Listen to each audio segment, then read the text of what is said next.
Hello दोस्तों, स्वागत है आप सभी का आपके अपनी YouTube चैनल मैथ्स वाटिका में। दोस्तों मैं हूं रुपेश यादव और इस वीडियो में हम लोग स्टैटिक्स यानी कि सांख्यिकी को देखेंगे।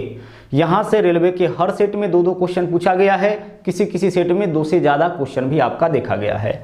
तो हम लोग कंप्लीट डिस्कशन इस टॉपिक का करेंगे। आप बस इस वीडियो के अंत तक बने रहे, क्योंकि आज के बाद स्टैटिक्स का कोई भी क्वेश्चन आएगा आप उसको देख के बना पाओगे। तो सबसे पहले तो हम आपको यह बता दें कि इस टॉपिक में कहां से क्वेश्चंस पूछा जाता है। तो कुल मिला के इन 8 पॉइंट से क्वेश्चन आपका पूछा जाता है। इन सब को हम लोग बारी बारी से देखेंगे, जिसमें से सबसे पहले हम लोग देखते हैं माध्य। माध्य जो है इसको हम लोग कॉमर्शियल मैथमेटिक्स में एवरेज के नाम से पढ़ चुके हैं। जो आपका एवरेज होता है, औसत होता है, वही आपका माध्य होता है। तो जिस फॉर्मूला की मदद से आप औसत निकालते हैं, उसी फॉर्मूला की मदद से हम लोग माध्य निकालेंगे। तो माध्य बराबर हो जाएगा आपका आंकड़ों का योग बट्टा आंकड़ों की संख्या। आंकड़ों के योग में अगर आप आंकड़ों की संख्या से भाग करते हैं तो आपका माध्य निकल जाएगा। जैसे 2 संख्या का माध्य निकालना होगा तो दोनों को जोड़ के 2 से भाग, 3 संख्या का माध्य निकालना होगा तो तीनों को जोड़ के 3 से भाग, अगर 10 संख्या का माध्य निकालना होगा तो 10 संख्या को जोड़ के और उसमें भाग करेंगे 10 से। तो सबसे पहले आपने क्या देखा, माध्य। और माध्य निकालने के लिए फॉर्मूला क्या यूज करेंगे हम लोग, तो माध्य बराबर हो जाएगा आपका आंकड़ों का योग बट्टा आंकड़ों की संख्या। आंकड़ों का योग बट्टा आंकड़ों की संख्या, यानी इसको हम लोग बोलते हैं सम ऑफ डाटा बटा नंबर ऑफ डाटा। अगर अंग्रेजी में बोले तो सम ऑफ डाटा बटा नंबर ऑफ डाटा। आंकड़ों के योग में अगर आप आंकड़ों की संख्या से भाग करते हैं तो इससे आपका क्या निकल जाता है, माध्य निकल जाता है। जैसे देखिए पहला क्वेश्चन आपके सामने है, हालांकि और भी कई क्वेश्चन हम लोग करेंगे, लेकिन सबसे पहले हम लोग माध्य को यहाँ पे इस क्वेश्चन के माध्यम से समझ लेते हैं। हमें बताना है संख्या 4, 1, 1, 6, 2 और 7 का माध्य क्या होगा। कुल मिला के 2, 4, 5, 6 संख्या दिया गया है और इन सभी संख्याओं का हमें बताना है माध्य। तो माध्य का क्या फॉर्मूला आपने देखा, आंकड़ों का योग बट्टा आंकड़ों की संख्या। तो आंकड़ों को जोड़िए, 4 और 1 5 और 1 6 और 6 12, 2 14 और 7 21। आंकड़ों का योग कितना हो गया, 21 बट्टा आंकड़ों का संख्या कितना, 1 2 3 4 5 6। तो 21 बट्टा 6 हम करेंगे, हमें माध्य प्राप्त हो जाएगा। अब आप इसको काट लीजिए, कटने वाला है तो 3 से काटेंगे तो 3 दूना 6 और 3 से काटेंगे तो 3 7 21, ऊपर में 7 नीचे में 2, 7 बट्टा 2 यानी कि 3.5 आपका इसका माध्य हो जाएगा। तो हमारा आंसर क्या हो जाएगा, विकल्प बी हो जाएगा। यहाँ पे 6 संख्या दिया है, सभी 6 संख्या को जोड़ के हम 6 से भाग किए, माध्य हमारा निकल गया। अगर 5 संख्या होता तो 5 को जोड़ के 5 से भाग करेंगे, माध्य निकल जाएगा। 10 संख्या दिया जाएगा, 10 को जोड़ के 10 से भाग करेंगे तो इससे हमारा माध्य निकल जाएगा। तो यहाँ पे हम एक एग्जाम्पल देखे हैं बस माध्य का। इसके अलावा भी माध्य का और कई क्वेश्चन हम लोग आगे करेंगे। बस अभी हम लोग माध्य को समझे हैं कि माध्य क्या होता है। दूसरा देखिए पॉइंट क्या है, माध्यिका। माध्य आप समझ चुके हैं, अब बारी है माध्यिका की। माध्यिका यानी कि मीडियन होता है, जो बिल्कुल बीच में आता है उसको हम लोग माध्यिका बोलते हैं। अब ध्यान से सुनिएगा, माध्यिका किसको बोलते हैं, आंकड़ों को आरोही या अवरोही क्रम में सजाने के बाद जो संख्या बिल्कुल बीच में आएगा वही माध्यिका कहलाएगा। तो आंकड़ों को या तो आप आरोही क्रम में सजाइए या फिर अवरोही क्रम में सजाइए। अच्छा होगा कि आप आरोही क्रम ही सजाइएगा, एक ही पैटर्न हमेशा ध्यान रखिएगा। तो आंकड़ों को आप सजा लीजिए आरोही क्रम में। आरोही क्रम कहने का मतलब पहले छोटा संख्या, उसके बाद उससे बड़ा, उसके बाद उससे बड़ा, उसके बाद उससे बड़ा। इस तरीके से सजाने के बाद जो संख्या बिल्कुल बीच में आएगा वही आपका माध्यिका होगा। जैसे 7 संख्या के बीच में तो 3 आप लेफ्ट से हटाइए, 3 राइट से हटाइए, है ना। 3 लेफ्ट से हटाइएगा, 3 राइट से हटाइएगा तो बीच में चौथा संख्या बचेगा, तो वही माध्यिका हो जाएगा। 11 संख्याओं का माध्यिका निकालना होगा तो 5 लेफ्ट से हटाइए, 5 राइट से हटाइए, बीच में जो बचेगा छठा संख्या वही आपका माध्यिका हो जाएगा। लेकिन कई बार, सबसे पहले एक एग्जाम्पल से इसको भी हम लोग समझ लेते हैं, उसके बाद और भी इसके कई तरीके को बताएंगे, है ना। जैसे यहाँ पे देखिए कुल मिला के देखिए 3 3 6 3 9 और 2 11 संख्या दिया गया है। इन सभी संख्या को सबसे पहले हम आरोही क्रम में सजाएंगे। तो अच्छी बात यह है कि यहाँ पे आरोही क्रम में सजाया गया है। यह देखिए 3 3 के बाद 5 7 8 9 11 12, यानी पहले छोटा संख्या, उसके बाद बड़ा, उसके बाद उससे बड़ा, अंत में सबसे बड़ा। तो आरोही क्रम में ऑलरेडी सजाया गया है। अब जो संख्या बिल्कुल बीच में होगा वही हमारा माध्यिका होगा। तो 11 संख्या है ना, तो 5 आप लेफ्ट से हटा लीजिए, 4 और 1 5 संख्या हम हटा लिए लेफ्ट से, और 5 संख्या आप हटा लीजिए राइट से। देखिए 2 और 3 3 5 लेफ्ट से हटा लिए, 5 राइट से हटा लिए, बिल्कुल बीच में कौन संख्या आया है, 8। तो आपका माध्यिका यही 8 हो जाएगा।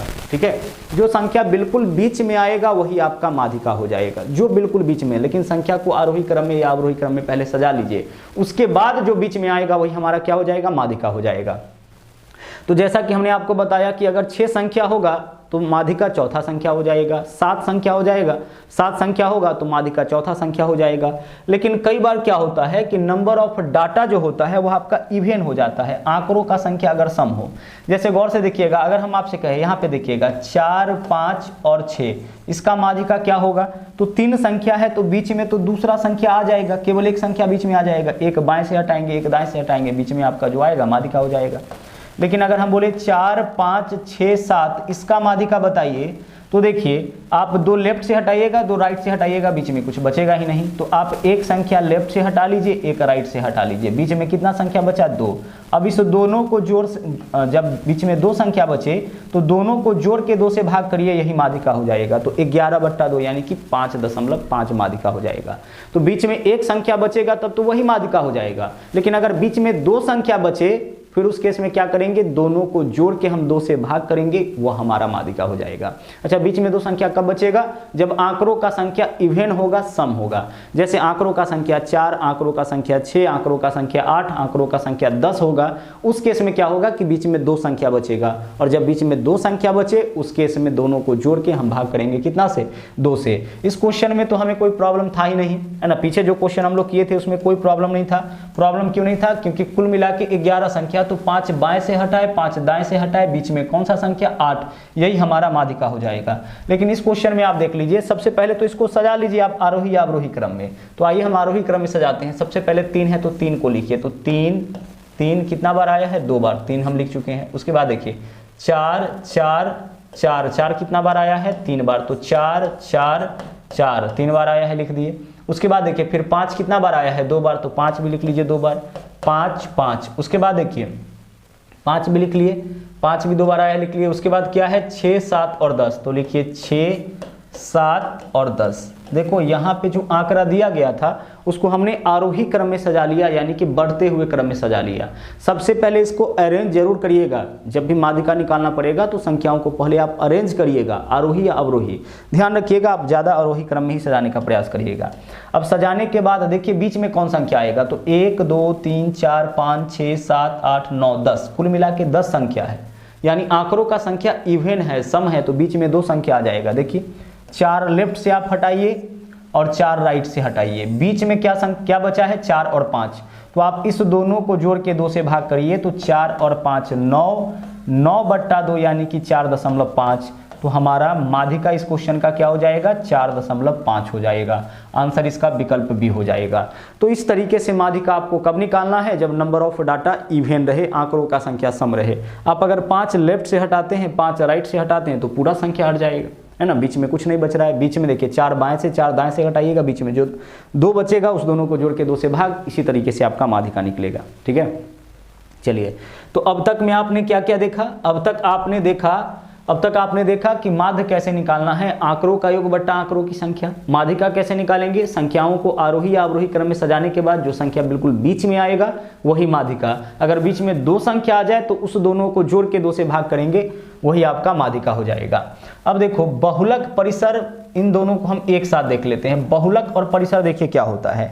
बहुलक का मतलब होता है कि आंकड़ों में जो संख्या सबसे ज्यादा बार दिखेगा ना, वही आपका बहुलक हो जाएगा। आंकड़ों में जो संख्या सबसे ज्यादा बार हमें दिखाई दे वही हमारा बहुलक हो जाएगा। और परिसर का मतलब होता है मैक्सिमम माइनस मिनिमम। परिसर यानी कि रेंज, इसको हिंदी में, अंग्रेजी में रेंज बोला जाता है, कभी कभी हिंदी में भी रेंज लिखा हुआ मिलेगा। तो रेंज का मतलब क्या होता है? मैक्सिमम माइनस मिनिमम, यानी सबसे बड़का में से सबसे छोटका संख्या को घटाइएगा तो रेंज निकल जाएगा। और बहुलक किसको बोलेंगे? आंकड़ों में जो संख्या सबसे ज्यादा बार आएगा, जिसका पुनरावृत्ति सबसे ज्यादा बार होगा, वह आपका बहुलक हो जाएगा। तो आइए हम लोग अगले क्वेश्चन की बात करें। अगर हम आपसे पूछे कि इन आंकड़ों का बहुलक क्या होगा, तो आप देखो कि इसमें सबसे ज्यादा बार कौन आया है? सबसे ज्यादा बार तो देख लो 4 कितना बार आया है? 4 2 बार आया है, और बाकी सब संख्या 1 बार ही आया है। तो इन आंकड़ों का बहुलक हो जाएगा 4। बहुलक किसको बोलेंगे? ध्यान से सुनिएगा, अपने कॉपी में नोट्स भी बनाइएगा। बहुलक यानी मोड किसको बोलेंगे? आंकड़ों में जो संख्या सबसे ज्यादा बार आएगा, जिसका पुनरावृत्ति सबसे ज्यादा बार होगा, वही बहुलक होगा। तो सबसे ज्यादा बार इसमें कौन आया है? 4 2 बार आया है, बाकी सब संख्या 1 बार ही आया है, इसलिए इन आंकड़ों का बहुलक आपका हो जाएगा 4।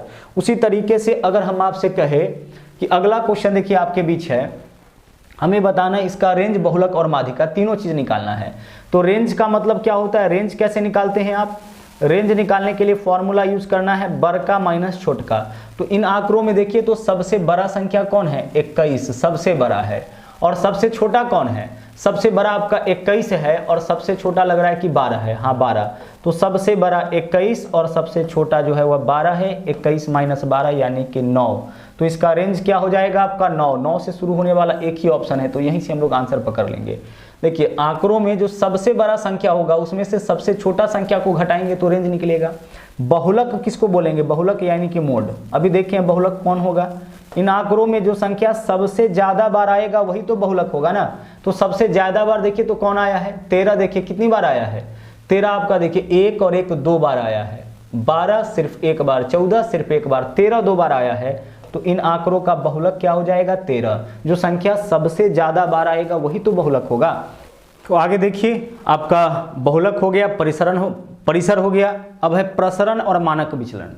प्रसरण और मानक विचलन, सबसे पहले देखिए सीधे आंकड़ा दिया जाएगा उसका भी प्रसरण निकालना हम लोग सीखेंगे, लेकिन पहले हम लोग देखते हैं कि अगर मानक विचलन दिया जाए तो प्रसरण कैसे निकालेंगे, और प्रसरण दिया जाएगा तो मानक विचलन कैसे निकालेंगे। इस दोनों में एक संबंध होता है, वह संबंध क्या होता है, संबंध होता है मानक विचलन बराबर, देखिएगा यही संबंध होता है, मानक विचलन बराबर रूट अंडर प्रसरण होता है। मानक विचलन बराबर क्या होता है, रूट अंडर प्रसरण होता है। और जब भी मानक विचलन आप निकालिएगा तो इसका वैल्यू हमेशा पॉजिटिव होता है, इसलिए मॉड लगा दीजिए। मॉड हम इसलिए लगाए हैं तो ताकि जब भी आप रूट करिएगा तो रूट करने के बाद वैल्यू प्लस माइनस में आता है, लेकिन अगर आप मॉड लगा देते हैं तो उसका वैल्यू केवल प्लस में आता है। तो मानक विचलन हमेशा पॉजिटिव होगा। कैसे निकालेंगे, सिर्फ प्रसरण का अगर हम वर्गमूल कर लेते हैं तो मानक विचलन निकल जाएगा, और इसी से रूट अगर हटाएंगे तो इसका स्क्वायर हो जाएगा। तो प्रसरण कैसे निकलेगा, तो अगर प्रसरण निकालना होगा ना तो हम क्या करेंगे, हम मानक विचलन का बस स्क्वायर कर देंगे। तो यहाँ से सिंपल क्वेश्चन आपका पूछा जाता है कि मानक विचलन देके और अगर आपसे प्रसरण पूछे, बड़ा देख लो दोनों में कौन होगा, बड़ा कौन होगा, प्रसरण होगा। तो मानक विचलन देख के प्रसरण पूछे तो मानक विचलन का अगर हम स्क्वायर करेंगे तो प्रसरण निकल जाएगा, और प्रसरण का अगर हम वर्गमूल करेंगे तो मानक विचलन निकल जाएगा। देखिए वैसे भी रूट है, इधर आएगा तो स्क्वायर हो जाएगा। तो इन दो फॉर्मूला को आप ध्यान में रखोगे, दोनों में से कोई एक फॉर्मूला भी ध्यान में रखोगे तो आपका आंसर आ जाएगा। रूट अंडर प्रसरण करेंगे तो मानक विचलन निकल जाएगा, और मानक विचलन का अगर हम वर्ग करेंगे तो प्रसरण निकल जाएगा। और ज्यादातर इस तरीके का क्वेश्चन आपको मिलता है। तो इस दोनों में से कोई एक दे के दूसरा पूछे तो हम इस फॉर्मूला के मदद से हम निकाल सकते हैं। जैसे मानक विचलन का अगर वर्ग करेंगे तो प्रसरण, मेरे साथ साथ याद करिए, मानक विचलन का अगर हम वर्ग करेंगे तो प्रसरण, और प्रसरण का अगर हम वर्गमूल करेंगे तो मानक विचलन निकल जाएगा। आइए कुछ एग्जाम्पल हम लोग इसका भी देख लेते हैं, ठीक है, कुछ एग्जाम्पल हम लोग इसका भी देख लेते हैं। जैसे यहाँ पे देखिए, यहाँ पे क्या दिया गया है, मानक विचलन। तो अगर मानक विचलन देके और तब आपसे प्रसरण पूछेगा तो क्या करिएगा, अभी जस्ट देखे हैं, प्रसरण बराबर हो जाएगा मानक विचलन का स्क्वायर होगा। प्रसरण बराबर क्या हो जाएगा, मानक विचलन का स्क्वायर। तो जो भी मानक विचलन है ना आप उसका कर लीजिए स्क्वायर। तो देखिए यहाँ पे एक जनसंख्या का मानक विचलन आपका 6 है, तो प्रसरण 6 का स्क्वायर यानी कि 36 हो जाएगा। उसी तरीके से आगे बढ़िए, यदि एक जनसंख्या का मानक विचलन 6.5 है तो प्रसरण 6 7 42, 4225 हो जाएगा। 65 का वर्ग करेंगे, 65 का वर्ग 4225 दशमलव 2 अंकों के बाद। अगला क्वेश्चन है, यदि एक जनसंख्या का मानक विचलन 7 है तो मानक विचलन का हम वर्ग करेंगे, मानक विचलन का वर्ग करेंगे, प्रसरण निकल जाएगा। तो 7 का वर्ग क्या होगा, 49। मानक विचलन का अगर आप वर्ग करते हैं, स्क्वायर करते हैं तो प्रसरण निकल जाएगा। उसी तरीके से आगे बढ़िए, अगर मान लीजिए प्रसरण दिया जाए और मानक विचलन आपसे पूछे तो आपने अभी जस्ट फॉर्मूला क्या देखा था, मानक विचलन अगर आपको निकालना हो, ठीक है, और प्रसरण दिया जाए तो आपको करना है रूट अंडर प्रसरण। लेकिन एक बात क्या ध्यान रखना है कि माइनस में कभी भी मान नहीं होगा, हमेशा मान किस फॉर्म में होगा, पॉजिटिव होगा। तो देखिए एक डाटा सेट का प्रसरण 81 है तो मानक विचलन क्या होगा, 9 होगा। प्लस माइनस 9 नहीं, प्लस 9 होगा, क्योंकि मॉड लगा रहता है, हमेशा पॉजिटिव लेना है, नेगेटिव नहीं लेना है। एक डाटा सेट का प्रसरण 121, तो 121 का वर्गमूल क्या होगा, 11। आप प्लस माइनस 11 मत चुनिएगा, ऑप्शन में भी अवेलेबल है, पॉजिटिव मान हमेशा लेना है, +11 होगा क्योंकि मॉड लगा हुआ है। डाटा सेट का प्रसरण 144 है तो मानक विचलन क्या होगा, 12 हो जाएगा। तो अगर मानक विचलन दे के प्रसरण पूछे या प्रसरण दे के मानक विचलन पूछे तो हम क्या करेंगे, एक बार पुनः याद करिए, मानक विचलन का अगर आप वर्ग करिएगा तो प्रसरण निकलेगा और प्रसरण का अगर आप वर्गमूल करिएगा तो मानक विचलन निकल जाएगा। अच्छा, कई बार आपको कंफ्यूजन हो जाएगा कि हम क्या करें, वर्ग करें कि वर्गमूल करें। तो देखो 121 है ना, देख के लग रहा है कि इसका वर्गमूल हमें करना चाहिए, तो 121 का वर्गमूल 11, वर्ग करके चेक कर लीजिए, आपका आंसर ही नहीं मिलेगा। तो डाटा देख के भी समझ में आ जाएगा कि हमें इसका क्या करना है, वर्ग करना है कि वर्गमूल। और अगर आप याद रख लेते हैं तब तो और अच्छी बात है, ठीक है। तो इतना आप देख चुके हैं। इसके बाद देखिए अगला है हमारा मानक विचलन, ठीक है। अगला क्या है, यहाँ पे है विचरण गुणांक। मानक विचलन तो देख लिए हैं, अगला है विचरण गुणांक यानी कोएफिशिएंट ऑफ वेरिएंस। विचरण गुणांक कैसे निकालते हैं, यहां से भी सवाल पूछा जाता है। विचरण गुणांक, तो विचरण गुणांक का फॉर्मूला होता है मानक विचलन। विचरण गुणांक जब भी आपसे पूछेगा तो जो डाटा देगा देखिए उसमें से देगा मानक विचलन, तो मानक विचलन को ऊपर लिखना है, नीचे में आपको माध्य लिखना है और गुना कर देना है 100 से, चूंकि यह आपका परसेंटेज के फॉर्म में आता है, ठीक है। तो जब भी विचरण गुणांक निकालना होगा तो आप क्या फॉर्मूला यूज करिएगा, मानक विचलन बट्टा माध्य गुणे 100। मानक विचलन बट्टा माध्य गुणे 100। जो छोटा वाला डाटा होगा उसको ऊपर, बड़ा वाला को नीचे। अगर कंफ्यूज कर गए हैं कि ऊपर में किसको डाले नीचे में किसको डाले, तो बड़ का नीचे छोटा का ऊपर, गुना करेंगे 100 से, क्योंकि विचरण गुणांक हमेशा किस फॉर्म में रहता है, परसेंटेज में। तो यहां से भी सवाल पूछ देता है कि विचरण गुणांक बताइए। जैसे यहाँ देखिए एक बंटन का माध्य 15 है, मानक विचलन 5, तो मानक विचलन ऊपर में, माध्य नीचे में और गुना करेंगे कितना से, 100 से गुना करेंगे। काटिए 5 तिया 15, 100 बट्टा 3 यानी कि 33.1/3 यानी 33.33%। इसका हो जाएगा आपका विचरण गुणांक। विचरण गुणांक का फॉर्मूला मानक विचलन बट्टा माध्य गुना 100, सिंपल है। आगे देखिए एक वितरण का माध्य 80 है, मानक विचलन 16 है, तो विचरण गुणांक तो 16 ऊपर में, 80 नीचे में और गुना करेंगे कितना से, 100 से, विचरण गुणांक आपका निकल जाएगा 100 पंचे 80, 5 से काटिएगा 20 यानी कि 20% आपका विचरण गुणांक हो जाएगा। उसी तरीके से एक बंटन का माध्य 24 है, विचलन 6 है, तो विचरण गुणांक क्या होगा, तो 6/24। ऊपर में क्या लिखना है, मानक विचलन, नीचे में माध्य, गुना करेंगे 100 से, विचरण गुणांक निकल जाएगा 6 चौके 24, 4 से काटेंगे 25 यानी 25% आपका आंसर हो जाएगा। तो आपको फॉर्मूला क्या याद रखना है, विचरण गुणांक के लिए मानक विचलन बट्टा माध्य गुना 100। छोटा छोटा फॉर्मूला है जिसको आपको याद रखना है और ऐसा कोई भी क्वेश्चन होगा उसको आप बना सकते हैं इन फॉर्मूला की मदद से, ठीक है। चलिए अब आ जाते हैं हम लोग पीछे। देखिए अब तक हम लोग क्या क्या देख चुके हैं, माध्य देख चुके हैं, माध्यिका देख चुके हैं, बहुलक हो चुका है, परिसर हो चुका है, प्रसरण हो चुका है, मानक विचलन हो चुका है। इसके अलावा विचरण गुणांक, विचरण गुणांक का क्या हम लोग देखे हैं अभी फॉर्मूला, मानक विचलन, यही देखे थे ना, मानक विचलन बट्टा माध्य गुना 100, यही फॉर्मूला होता है विचरण गुणांक का, मानक विचलन बट्टा माध्य गुना 100। इस फॉर्मूला के हेल्प से हम लोग विचरण गुणांक निकाल लेंगे जब भी हमसे पूछेगा, ठीक है। तो इन सब चीज को अभी तक हम क्लियर कर चुके हैं। माध्य बराबर आंकड़ों का योग बट्टा आंकड़ों की संख्या, माध्यिका आंकड़ों को आरोही या अवरोही क्रम में सजाने के बाद जो संख्या बिल्कुल बीच में आएगा वह माध्यिका, बहुलक आंकड़ों में जिसका पुनरावृत्ति सबसे ज्यादा बार होगा, जो संख्या सबसे ज्यादा बार हमें दिखेगा वही बहुलक होगा। परिसर, सबसे बड़ी संख्या में से सबसे छोटी संख्या को घटा लेंगे तो परिसर या रेंज निकल जाएगा। प्रसरण और मानक विचलन, अगर मानक विचलन दे उसका वर्ग करेंगे प्रसरण, और प्रसरण दे उसका वर्गमूल करेंगे तो मानक विचलन। जब भी प्रसरण का वर्गमूल करिएगा तो वैल्यू प्लस माइनस न लेकर के केवल आपको प्लस लेना है, पॉजिटिव लेना है। विचरण गुणांक अभी देखिए मानक विचलन बट्टा माध्य गुणे 100।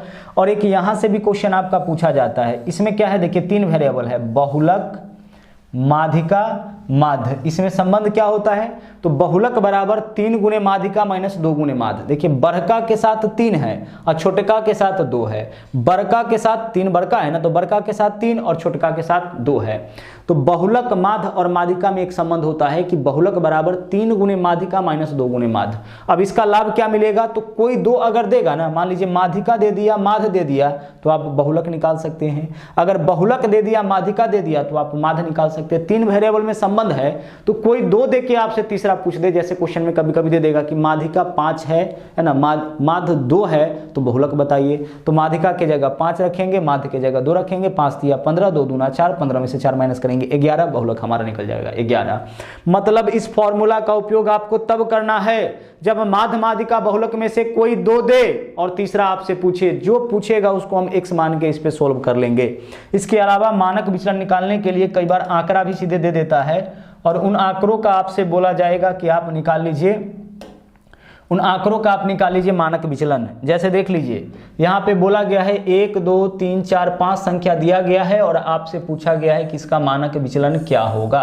अब देखो हम लोग मानक विचलन कैसे निकालेंगे। अगर प्रसरण मालूम रहता हम उसका वर्गमूल करते मानक विचलन निकल जाता, लेकिन यहाँ प्रसरण तो मालूम है नहीं।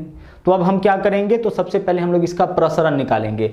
तो प्रसरण निकालने के लिए देखिए क्या करेंगे, प्रसरण निकालने के लिए कुछ प्रक्रियाओं से आपको गुजरना पड़ेगा। सबसे पहले माध्य बताओ क्या होगा, माध्य आंकड़ों का योग बट्टा आंकड़ों की संख्या, तो 10 और 11 21, 9 30, 30 और 20 50, आंकड़ों का योग 50 बट्टा आंकड़ों की संख्या 5, 50 बट्टा 5 यानी कि 10।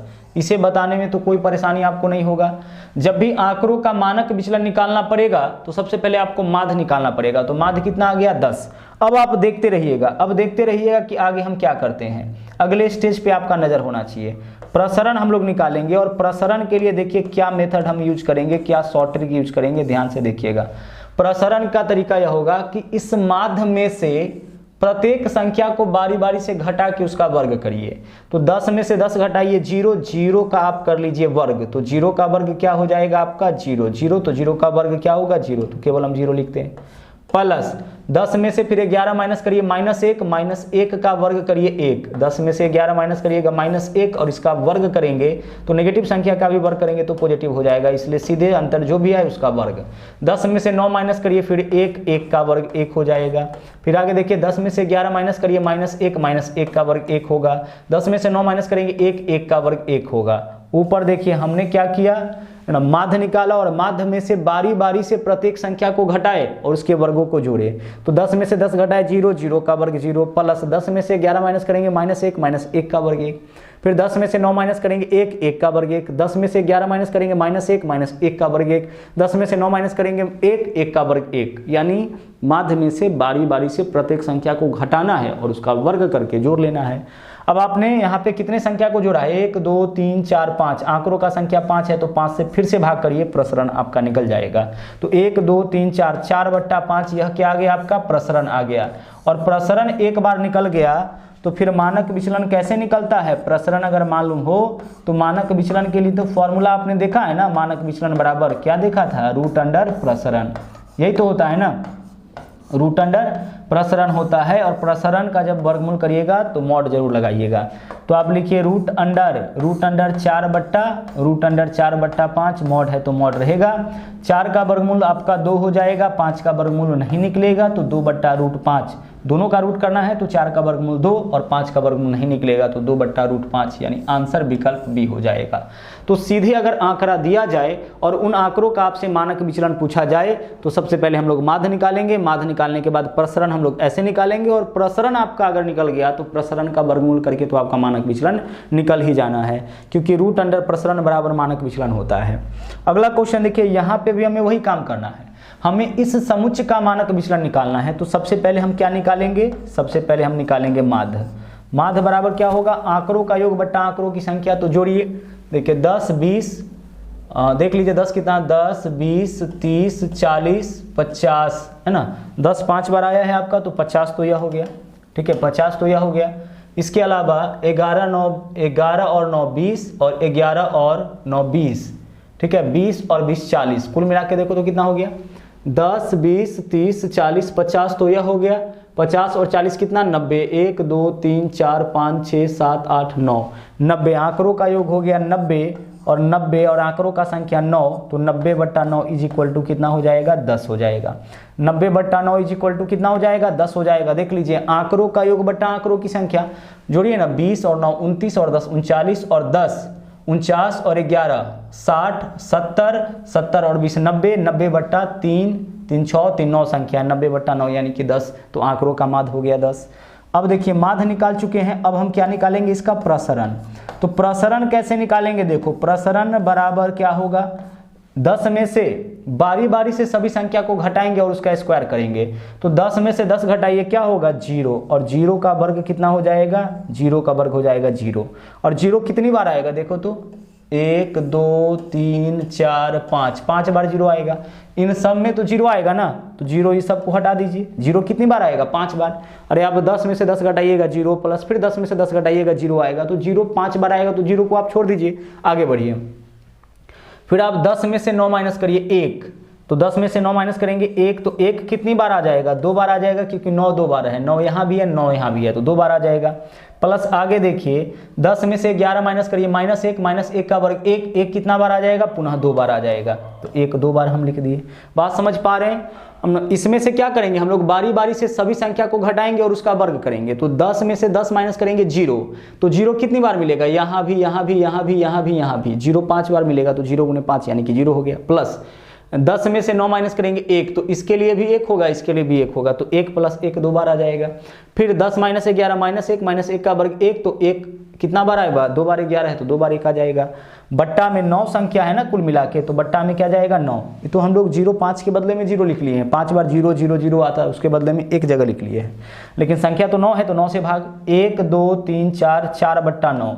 प्रसरण कितना हो गया, 4/9। और प्रसरण अगर आपका 4/9 हो गया, तो इसका मानक विचलन 2/3 तो हो जाएगा ना। प्रसरण का अगर आप वर्गमूल कर लेते हैं तो मानक विचलन आपका निकल जाएगा। जो प्रसरण आपका दिया गया है उसका अगर आप वर्गमूल कर लेते हैं तो आपका मानक विचलन निकल जाएगा। तो इस तरीके से आप मानक विचलन निकालिएगा अगर सीधे आंकड़ा आपको दिया जाए। आगे बढ़िए, अगला देखिए, अगला क्वेश्चन क्या है, माध्य से ही है। माध्य हम लोग देख चुके हैं, उसी पे आधारित कुछ क्वेश्चन और है। 6 आभाज्य संख्याओं का माध्य क्या होगा। प्रथम 6, तो पहला आभाज्य संख्या क्या है 2, उसके बाद अगला क्या है 3, फिर उसके बाद 5, फिर 7, फिर उसके बाद 11 और उसके बाद 13, यही 6 आभाज्य संख्या हो जाएगा। इन सब का हमसे माध्य पूछा है। तो माध्य बराबर क्या होता है, आंकड़ों का योग बट्टा आंकड़ों की संख्या। अभाज्य जो संख्या स्वयं और एक के अलावा और किसी से न कटे वही अभाज्य होगा। तो इनका माध्य निकालिए। 13 7 20 और 11, 20 और 11 31 और 5 36, 3 39 और 2 41, 41/6 आंसर विकल्प सी हो जाएगा। आंकड़ों का योग बट्टा आंकड़ों की संख्या, यही तो माध्य होता है। आगे 28 के धनात्मक गुणनखंडों का माध्य, यानी 28 का पहला गुणनखंड 1 जो 28 को काटेगा, दूसरा 2, उसके बाद 3 नहीं काटेगा 4, उसके बाद 7 है ना, उसके बाद 14 और उसके बाद खुद है आपका 28। इसी का हमें निकालना है माध्य। क्या, किसका माध्य निकालना है, 28 के धनात्मक गुणनखंडों का। तो जो संख्या 28 को काटेगा वह 28 का गुणनखंड होगा। तो 28 को काटने वाला संख्या 1 है, 2 है, उसके बाद 4 है, 4 के बाद 7 है, 7 के बाद 14 है और उसके बाद 28 है। हमें इनका माध्य निकालना है। तो इन सबों को जोड़ के, और 3 6 आया है तो 6 से भाग करिए, जोड़िए। 28 और 14 42, 42 और 7 49, 1 50 और 6 56। आंकड़ों का योग कितना आ गया 56 बट्टा आंकड़ों की संख्या 1 2 3 4 5 6। आंकड़ों का संख्या कितना है 6, 56/6 करिए। ऊपर में हो जाएगा 28, नीचे में 3, 28 में 3 से भाग करिए, 3 9 27, 1 बचेगा, 3 3 9 यानी कि 9.3। तो हमारा जो माध्य होगा वह क्या हो जाएगा 3.3। हमें बस यह देखना है कि हमें माध्य किसका निकालना है, 28 के धनात्मक गुणनखंड। तो 28 का गुणनखंड कौन होगा, जो 28 को काटेगा। तो 28 को काटने वाली यही सब संख्या है, इसका गुणनखंड बता देना है। आगे प्रथम 11 प्राकृत संख्याओं का माध्य। तो प्रथम 11 प्राकृत संख्याओं का माध्य 11/2 यानी कि 5.2 होगा। माध्य का मतलब औसत होता है। प्रथम 11 प्राकृत संख्या मतलब 1 2 3 इस तरीके से 11 तक लिखेंगे तो इसका माध्य क्या होगा। तो लगातार आने वाली सीरीज का माध्य फर्स्ट प्लस लास्ट बाई 2 होता है। ठीक है, प्रथम 11 है ना, सॉरी 11, इसका हो जाएगा आपका प्रथम 11 है तो इसका माध्य आपका कितना हो जाएगा 6 हो जाएगा, क्योंकि पहला 11 प्राकृत संख्या 1 2 3 से लेकर के कहाँ तक होगा 11 तक होगा।